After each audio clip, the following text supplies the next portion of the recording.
sign. Make no mistake about it, the fire does continue to burn in some areas, but we're checking that up where we think there's going to be a problem. Coming over here into Foxtrot, we have this control line in place, or is going to be in place very soon, by the end of shift today or possibly early tomorrow. Again, these equipment forces are working 24 hours a day. So we have this contingency line here. You can look at that later. But also we're looking for alternate sites to cut this off and make it as small as possible to minimize resource damages. So always keeping that in mind, always keeping safety in mind. It's gotten in here in the forks of the clay being the hole, and so that limits our control points when you look at the map. So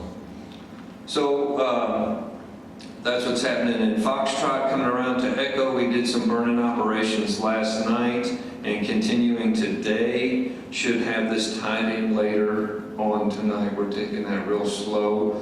The weather's just a little bit different out there today, so every day presents its own challenges.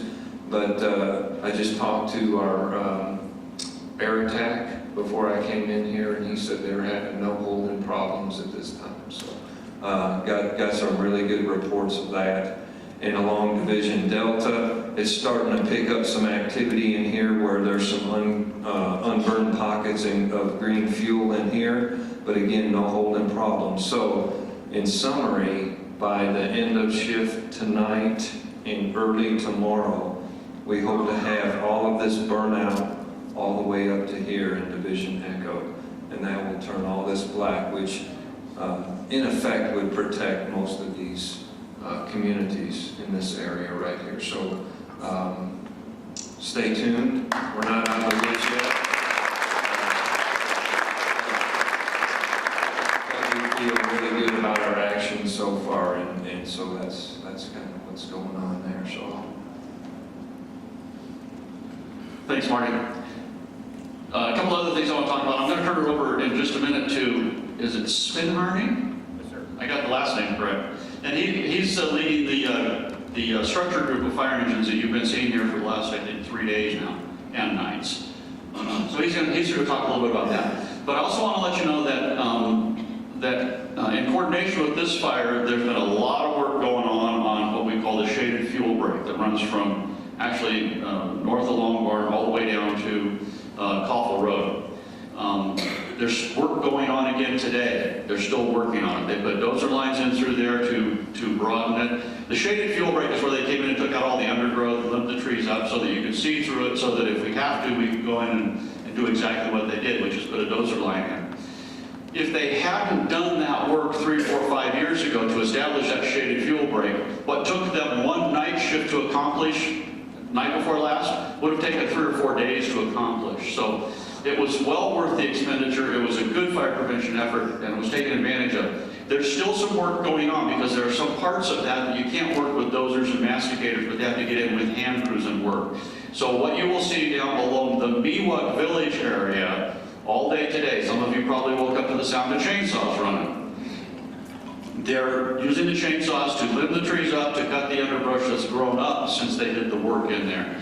They're not falling any large trees. They're not doing a massive eradication project, but they are cleaning that up. And you're hearing that because that's in an area where they can't work it with dozers and masticators, so they're doing it with hand crews. They've got 2 strike teams of hand crews, one starting from each end, working back towards each other. So I want to let you know that that's going on. It's very likely that that project will be finished and completed today, and we may not see any of those resources. And as the fire shifts, remember I said wildfire is a dynamic thing, it moves. It's never in the same place. When we start this meeting, it's in one spot. When we end the meeting, it'll be somewhere else. So as the focus shifts and as the control lines begin to grow, the threat to our community will diminish and the threat to the other communities will increase, and so they will begin to shift resources. So once they get that work done and they're satisfied with it on the shaded fuel break, we'll probably see those resources go away. I doubt if we'll see the strike team of structure groups group engines go away for a day or two. You probably don't know what the plan is, but I think we'll see that for another couple of days. So I don't want to frighten you. I just want to let you know that there's work going on. Once the work's completed, they'll put those crews to work somewhere else. They don't take a vacation. Okay, now I want to turn over to Mr. Spinhardy. If you could just say a couple words about what you guys are doing and what we can do to help you. Good afternoon, everybody. My name is Steve Spinhardy. I'm a battalion chief with CAL FIRE in the San Benito, Monterey area. Some of you may recognize my last name. If you don't, you may know my parents, Dr. Stephen Spinhardy and Mary Spinhardy, who basically had a cabin and a retirement home at the end of Coteo for about 50 years.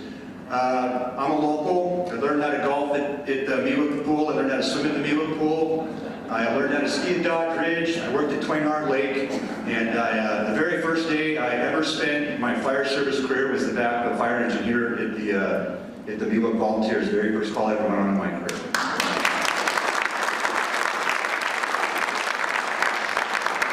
So my position at the fire is, my title is the 108 Structure Branch.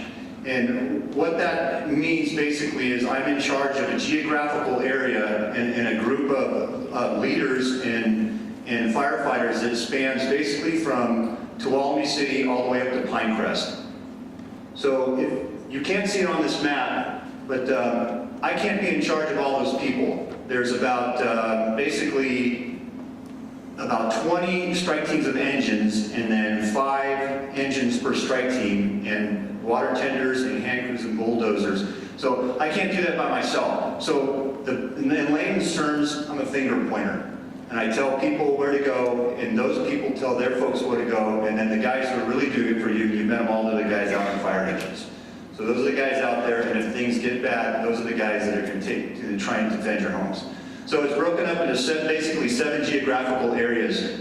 And we've started down here, we have Tuolumne, then an area we call Sherwood, an area we call Confidence, an area we call Miwok, an area we call Long Barn, an area we call Cold Springs, and we finish up with Pinecrest. And each one of those areas has what we call a group supervisor. So I supervise those group supervisors.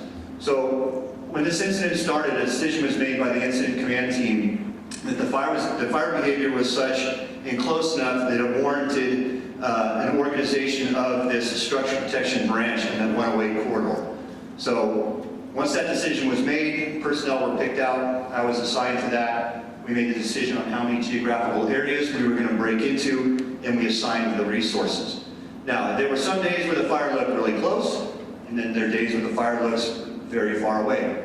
The decision was made to put this organization together, bring the engines up in the area, and the whole idea there was, even though it was a little ways off, was for the engine companies who were from all over California to start orienting themselves with your communities. So some of these, a lot of these engines and these leaders of these groups have never been here, but 48 hours later, they know this area better than I do. I've had some of those guys take me to places, since I was born, I've been coming here, and they were taking me places today that I've never been before. So that tells you about the effort that they've been putting in to orientate themselves to your area.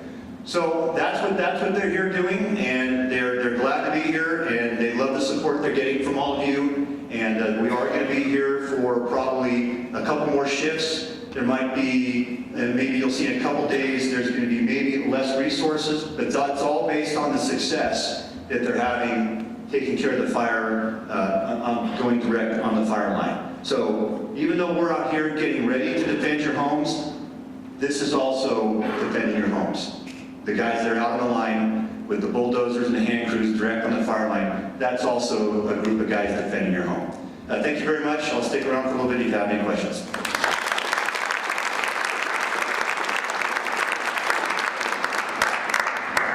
I think it's time for Scott. Scott, John,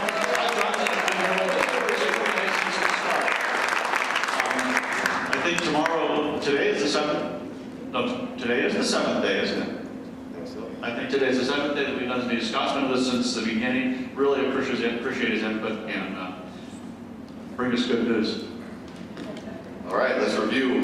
What level of evacuation are we at right now? 5 or 8. All right, we're good. We're feeling really confident about things that are happening. I left this meeting yesterday. The sheriff and I drove down to Tuolumne City. We had just received, I think, 60 or 70 new law enforcement officers, mainly from Fresno, Madera, Calaveras, those areas. They were all geared up, ready to go, looked great. We are going to hang on to them for a couple days, just to be sure. I have some great news for our neighbors on the south side. We had that mandatory order up in the area of Clements, Green Ranch, at 6 o'clock tonight. That's going to be lifted. Those people will be allowed back in their homes. The area will be repopulated. It's great news. The sheriff's office will remain there to allow, after an order, we only allow residents back in. We just don't want to open it up to a bunch of vacant houses. So until all the residents are back in there, the sheriff's office will remain there. PG&E's volunteered to be there, have crews there. If there's any power issues, they're going to be there to help the residents when they re-enter. And then the fire service up there is going to be up there and assist with any way they can with these people getting back to their homes. So it's great news for those 15 to 18 homes down there. And that's directly related to the great job those firefighters did around PML. So, outstanding job, that's good news, and hopefully we can move that good news up in the next couple of days.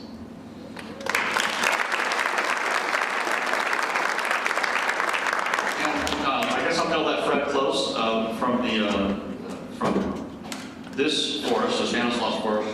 Fred Wong is the district ranger for the Miwok Ranger District on an assignment.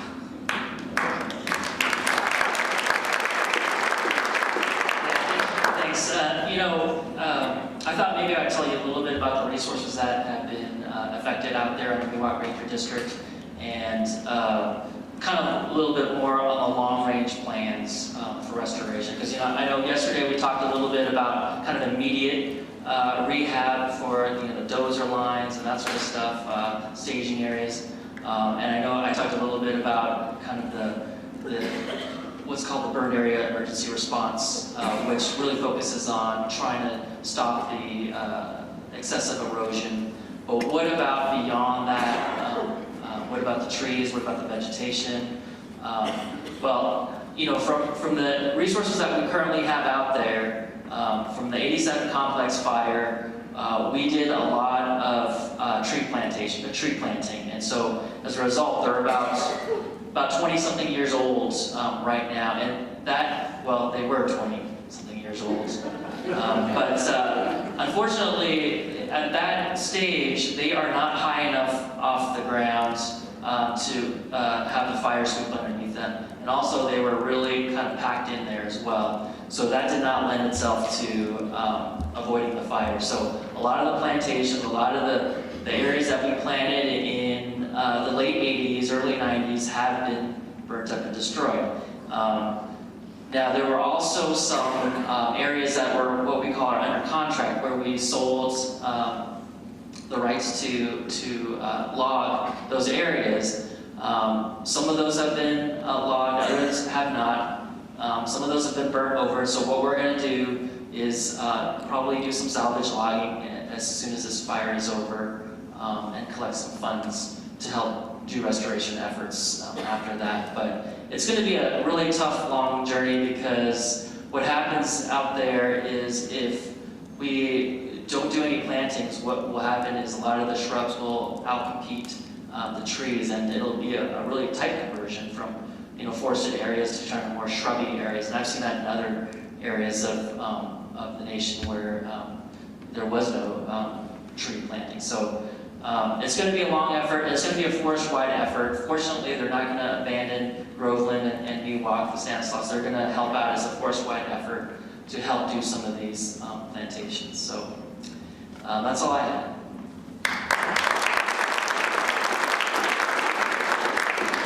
Yeah, I probably should mention a little bit, because we're really, this section right here is the one that just tickles me pink.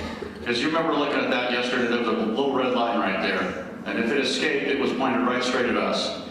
It didn't escape. They controlled it overnight. They've held it all day today. And I'm just tickled pink with that. So now my focus, because this is really my community, and I'm concerned about Pinecrest, and I'm concerned about Longbarn, and the team is concerned about all of this. But what you will see us talking about in these meetings in the days to come, and we may only have one more meeting depending on how things go tonight. We will have a meeting tomorrow at 4 o'clock here. But depending on how things go between now and then, we may just simply reschedule them back down to the firehouse, or we may schedule them every other day or something, depending on how things go.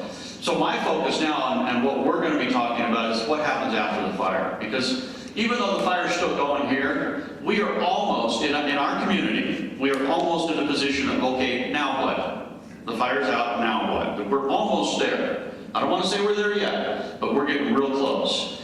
So one of the things that you'll see happening is rehab teams, what I would call rehab teams, and they probably have different names for them. You mentioned that one of the names for them, but they're teams of specialists that come in after a major incident like this and start to reconstruct and rebuild the ground and the fuel and not the fuel, well, it's fuel, I guess it's dead.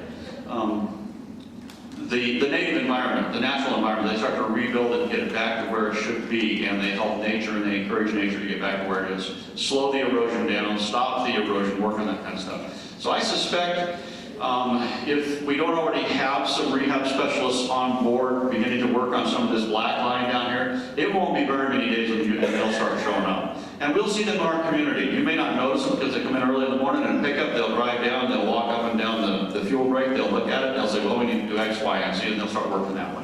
So we'll see that in the very near future.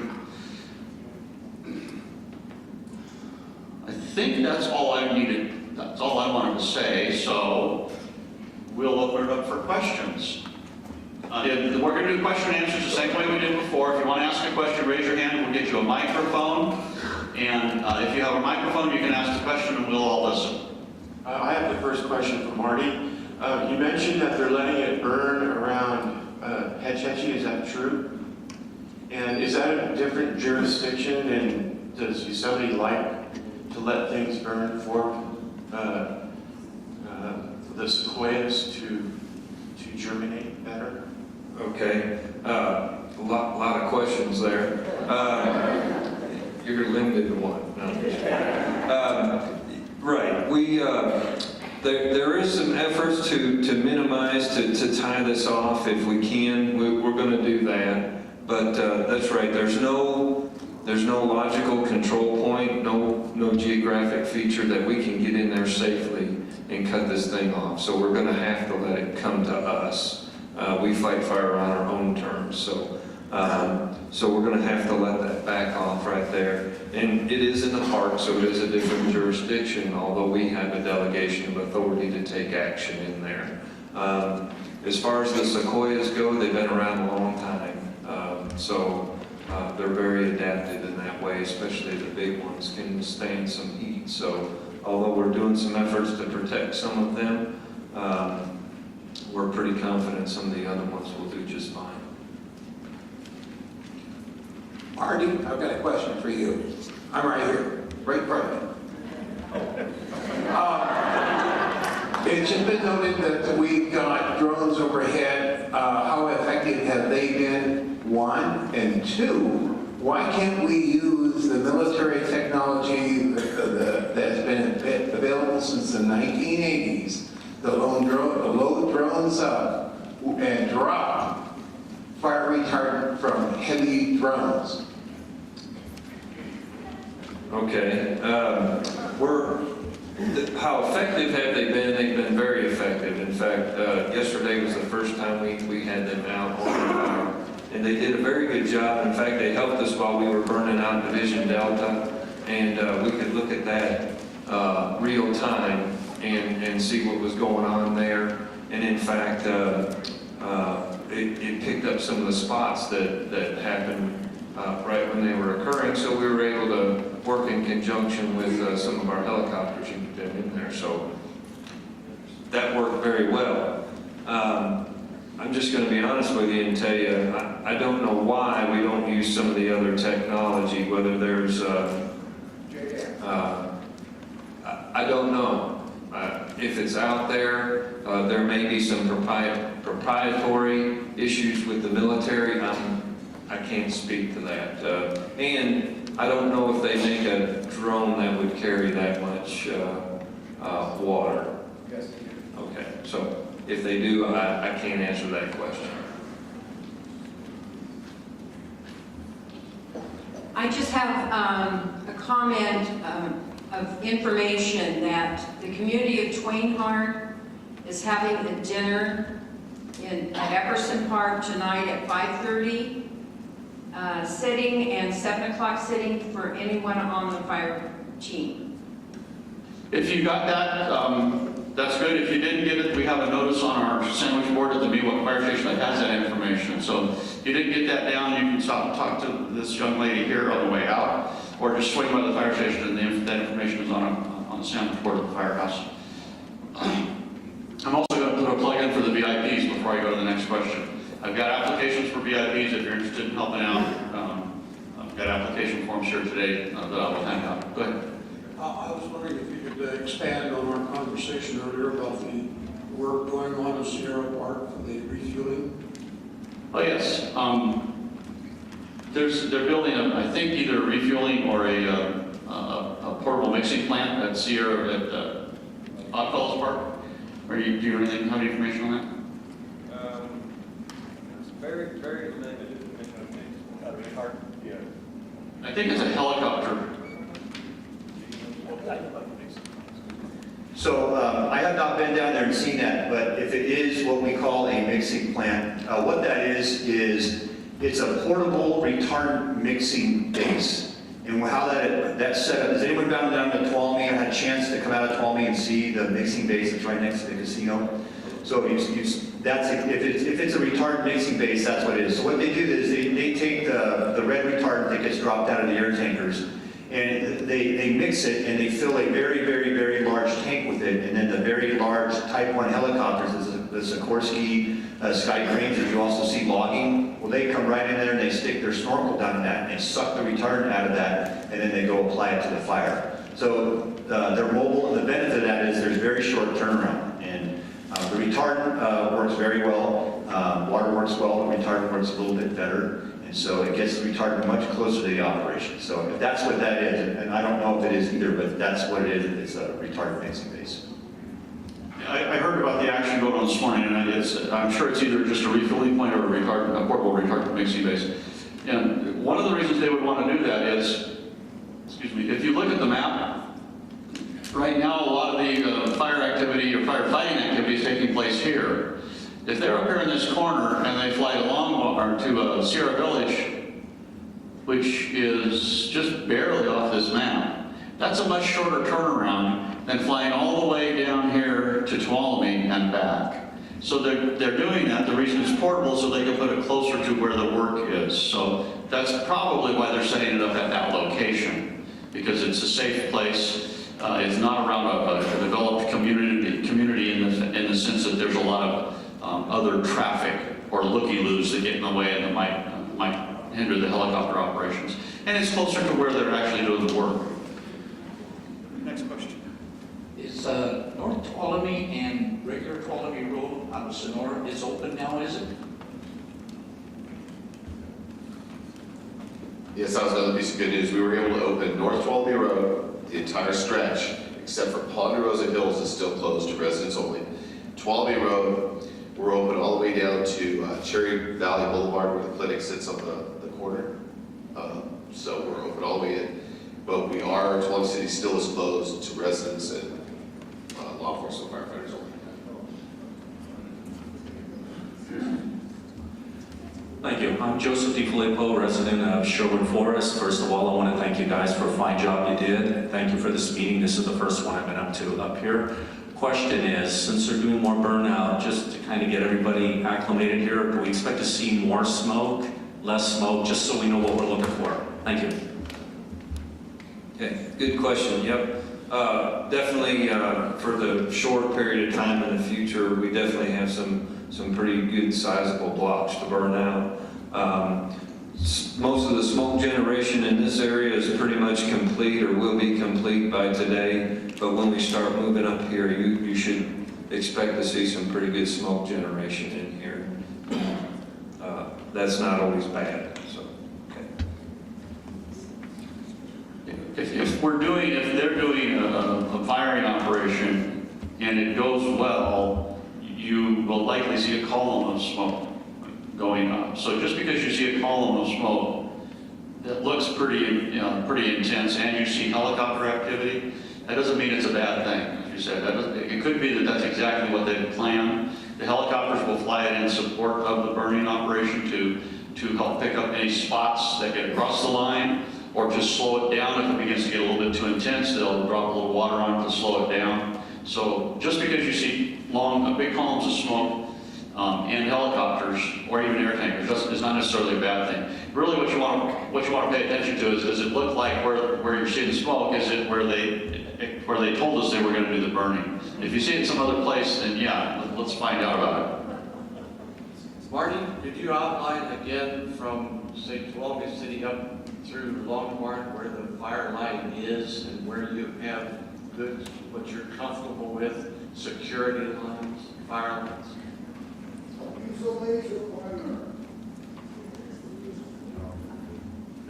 Okay, if y'all can see it then, it pretty much shows here this black line, that's Paper Cabin Ridge that goes down in the Tuolumne River and carries around through here, and you can see right here on this dozer line, this is what they're firing out today and trying to finish up by tonight. So this will be the actual line, and right in here is where we expect to hold it the next time.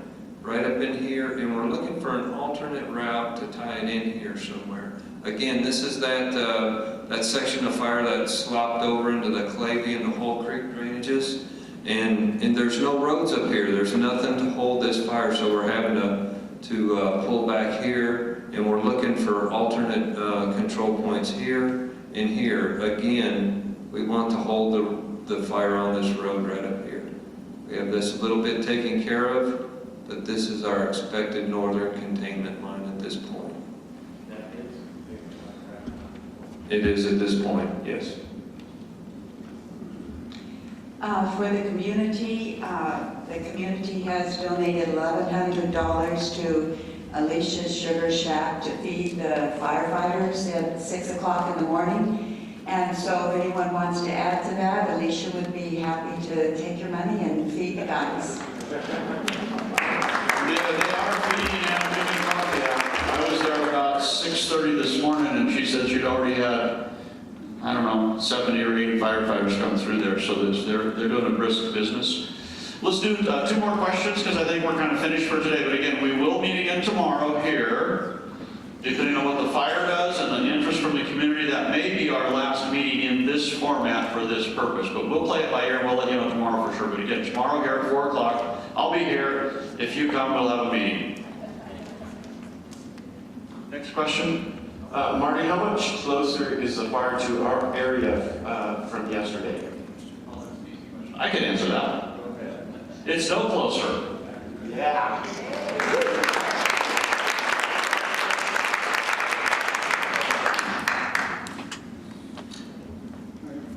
Where you're reporting to the Division F up there, the line is going to be made up through there. Does Longhorn and Pinecrest have to worry about that more than we do, or where does that fire going through? Race for Division F. Okay.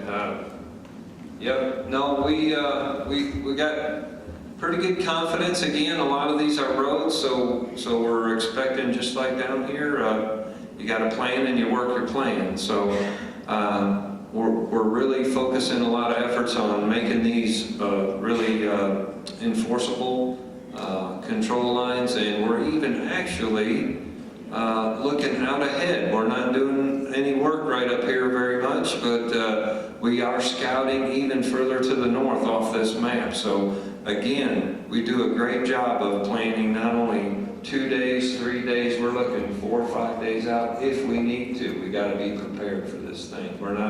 We got it down, we're going to put a stake in its heart.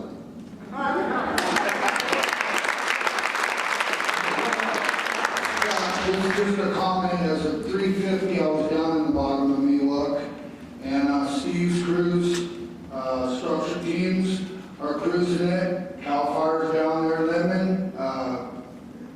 Just a first-hand report to all my neighbors. My background's same as Steve's. I've been up there since '69. Dad in the police, mom in the fire department, so we appreciate everything you guys are doing.